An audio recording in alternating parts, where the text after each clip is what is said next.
Michael, how the devil, look to see you. To see look ya. at you. Look at this. I know. Is this for a part? No, it just gives my face something to do when I'm not talking.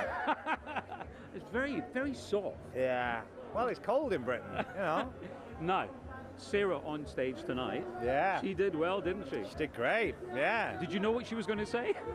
I did. I knew she was trying different things out, and so. But she always does great. So we're talking about the fact, quite a controversial Oscars race being talked about. Yeah, what was your take? Because you were in the audience. I think first of all, I think the problem is more to do with the industry than it is to do with the Oscars. You know, the Oscars is just kind of symbolic of the whole industry in a way. So I think it's the industry that needs to kind of deal with the problem, really. But I mean, I think Chris was always going to come out and have to deal with it. You know, it was always going to be something. So, and he kept dealing with it and dealing with it. But Chris is amazing. He's so funny, and I think he did some great stuff out there. So it was all fine.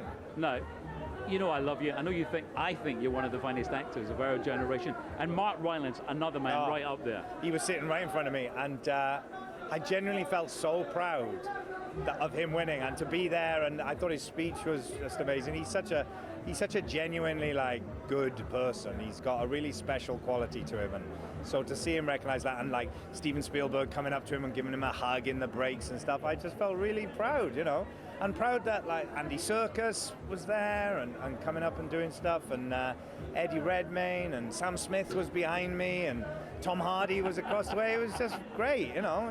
I felt really proud to be a Brit there. Now, for a lot of people, Mark Rylance, we've known him for many years in the theatre.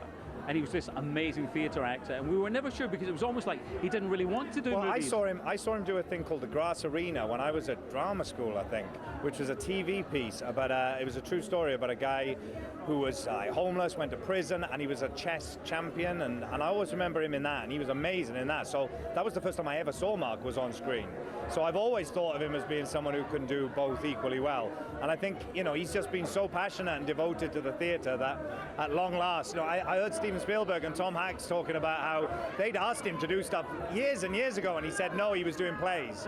So they just finally got to him. You know, that's what it was. So I'm glad that the world can now see that he's a great film actor as well as a theatre actor.